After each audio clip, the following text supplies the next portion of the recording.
Okay, Ravens post number 1. I will be posting a reading of a chapter every month, and in between those chapter readings, I'll be posting a Q&A/discussion going for once a month, but the frequency may change at some point in the future.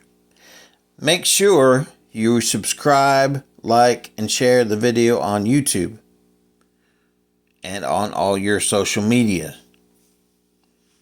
As many of you know, I'm passionate about veterans, first responders, spreading awareness about PTSD and PTSD-related suicides. Our mission here at War Stories is to do our part to reduce the number of PTSD-related suicides. In that effort, now through November 30th, 50% of the profits of the sale of my Lost and Found will go towards Wounded Warrior Project. Links to the book, you can find that below in the description. Now on to the chapter reading. Starting at the beginning, Lost by Kenn Phillips, Chapter 1, Illuminations 1, Salisbury, North Carolina, May 2008.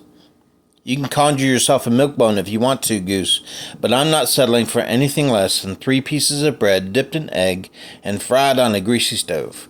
Pulling that out of thin air just never works. We're not going to die of hunger. Wiz and his canine companion stood at the intersection of Ennis and Main Streets in Salisbury, North Carolina, on a cool Saturday morning. Their stomachs growled, though out of habit, in united protest for making them wait so long for breakfast. Goose had whined as they walked past half a dozen chain restaurants and fast food places between the motel and downtown. Wiz didn't mind the big restaurants, but preferred the cozier atmosphere of a mom-and-pop greasy spoon. "I'm sorry, Goose. I thought for sure we'd find one by now. Hey," he said, pointing his head toward a shop with a steaming coffee cup on the window.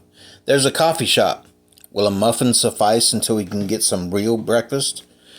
Goose breathed an acquiescent sigh, waited for the crosswalk sign to turn, and then began to walk across the street. "I'll take that as a yes."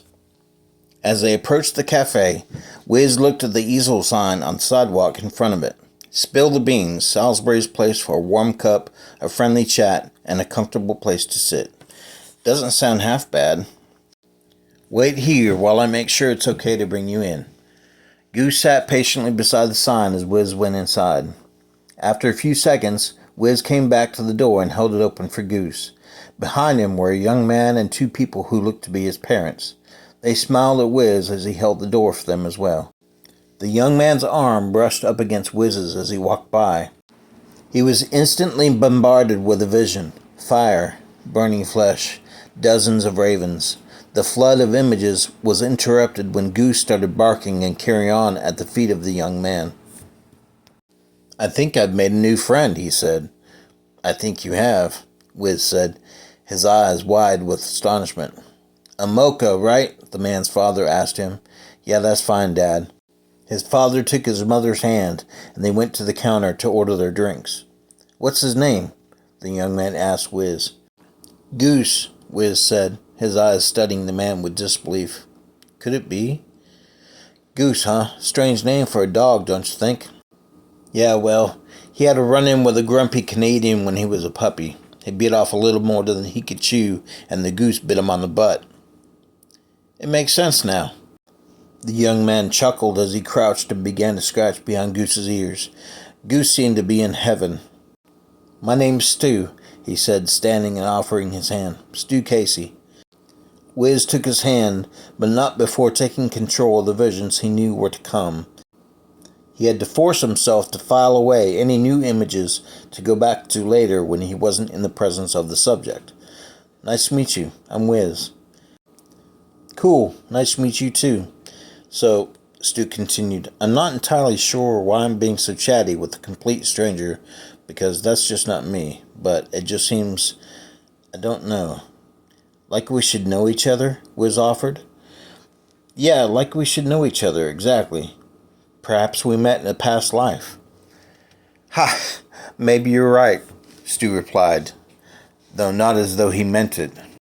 He was brought up in a Christian household and just didn't know much of anything else other than what he saw in the movies, and he didn't give any weight to that.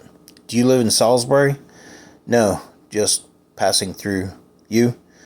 Wiz returned quickly, not giving Stu the chance to ask where he was from. My parents live here. I grew up here, but now I live in Charlotte. I'm just here for the weekend. Here you go, Stu, Stu's dad said, handing him his drink. His mom shuffled past her husband and son to get to the couch, keeping a careful eye on the dog and as much room as she could get between her and Goose. Thanks, Dad, Stu said. Wiz, this is my dad, James. It's nice to meet you, sir. Same here, James replied. That's quite a nickname, Wiz. Yeah, well, that's what friends are for, I suppose.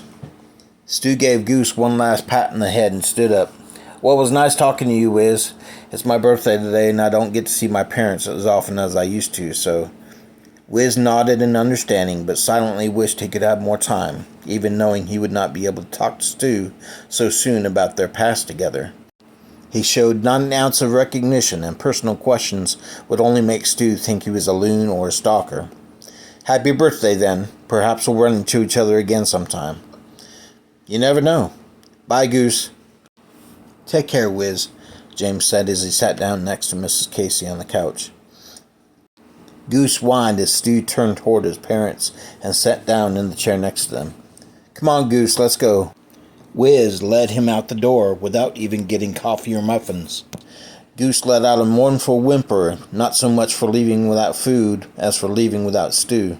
As they walked down the street, Wiz felt tears run down his cheeks. Overwhelmed with immense joy at finally finding his brother, at the same time, he also felt the cold, bitter tears of sadness mixed with the rest, filling him with a pulsating desperation. He had never felt so helpless, but he had also never felt so alive, because he had one thing he didn't have before: hope. He was right after all. His brother was not gone.